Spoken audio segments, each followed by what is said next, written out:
The night was unusually cold for early autumn in Washington, D.C. A crisp wind rustled through the trees, carrying the distant hum of city life. In the dark alleys of the city, beneath the bright lights of a bustling street, a series of events was unfolding that would defy expectation and shake the very foundations of authority.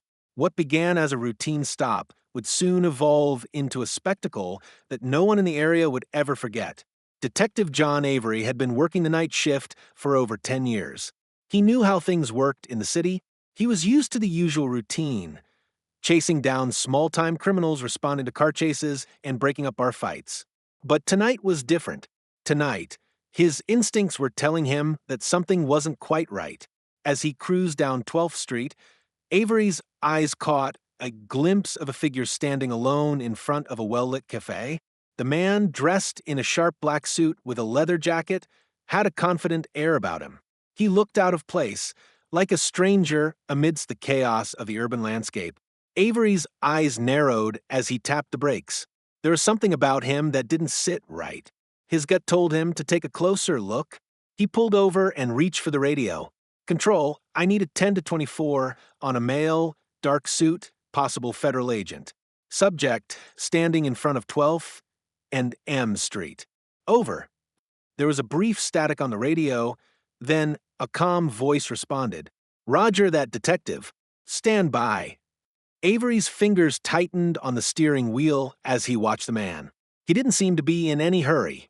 The moments stretched on, and Avery's unease grew. He glanced around. The street was quieter than usual, with only a few people hurrying by, their faces obscured by scarves and hats against the chill. Without warning, the figure turned, his eyes locking onto Avery's. A flicker of recognition passed between them. Not that Avery knew who the man was, but the way the stranger stood, unbothered by the attention, suggested he knew something the detective didn't. Avery shifted in his seat, reaching for his badge. Something told him that this wasn't just a random encounter. As he stepped out of the car, his boots clicked against the pavement, a sharp sound in the silence of the street.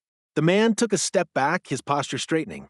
Avery took a deep breath and approached him. "Evening, sir," Avery began. "I'd like to ask you a few questions. Can I see your ID?" The man didn't flinch. Instead, he calmly responded, "Detective, I'd prefer if you didn't make this more complicated than it needs to be." Avery's brow furrowed. The way the man spoke, the coolness in his voice, didn't sit right. He wasn't acting like someone who had just been approached by a law enforcement officer. He was far too composed. "Look, I don't know who you think you are, but I'm asking for your identification. If you're law enforcement, you'll have no issue providing it," Avery said, his voice firm. The stranger's eyes narrowed, and for a brief moment, Avery saw something flicker in his gaze. "I'm Agent Samuel Williams, FBI, and you're about to make a huge mistake." Avery stopped in his tracks. The name struck him like a bolt of lightning. Agent Samuel Williams. The FBI had been monitoring him for months now. Williams was a well-known figure in the intelligence community, a decorated agent who had taken down numerous high-profile criminals. The very idea that this man was standing right in front of him, dressed like a civilian, was unsettling. "FBI," Avery repeated, his voice a mixture of disbelief and confusion. "Are you serious?" Williams didn't answer directly. Instead, he reached for his phone and tapped a few buttons. A moment later, the soft hum of Avery's radio crackled to life. "This is Agent Williams of the FBI. I'm asking you to stand down and remove yourself from the area immediately. You're about to be placed under investigation for misconduct. Over." Avery's eyes widened. The message was clear. This was no ordinary situation. His gut, once telling him to approach cautiously, now screamed at him to back off. But before he could process the words, more police vehicles pulled up behind him. 2 squad cars, their sirens flashing, screeched to a halt. Officers poured out of the vehicles, drawing their weapons. In an instant, they had surrounded him and Agent Williams. "Hands up! Don't move!" one of the officers shouted. Williams, unfazed, raised his hands slowly. His calm demeanor only seemed to make the officers more agitated. Avery watched as one of the officers, a rookie named Taylor, moved closer. He looked at the ID that Williams had just flashed, and his face contorted in confusion. "Wait a minute," Officer Taylor muttered, lowering his weapon slightly. "Isn't that? That's Agent Williams, isn't it?" "Step back, Taylor." Avery barked. His mind was racing, but there was no time to think. The situation was spiraling out of control, and no one seemed to know what was happening. The tension in the air was palpable. Then, without warning, the voice of a commanding officer came over the loudspeaker. "This is Captain Marks. Clear the area. All units stand down." Avery blinked, looking around in shock as Captain Marks stepped out of his car. Marks was a familiar face in the precinct, a high-ranking officer who rarely made appearances on the streets. Marks moved toward Agent Williams, his face a mask of calm professionalism. "Agent Williams, you're to return to your post. Your operation is still classified. I'll handle this." As Marks turned to Avery, he spoke quietly but with authority. "Detective, you need back off. This is a federal matter." Avery's heart pounded in his chest. "But what is going on?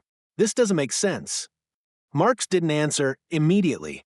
Instead, he turned back to Williams, who was still standing perfectly still, almost as though the chaos swirling around him didn't affect him at all. "We'll get it sorted out," Marks said, then looked back at Avery. "You'll be briefed soon. For now, get in your car and drive away. This is above your pay grade." Avery stood there for a moment, disbelief and frustration swirling inside him. But before he could protest, Marks had already walked off, his attention back on Williams. It wasn't until much later that Avery learned the truth. Agent Williams wasn't just any FBI agent. He had been undercover in a massive investigation involving some of the most dangerous criminals in the country. The very criminals that Avery had unknowingly been investigating.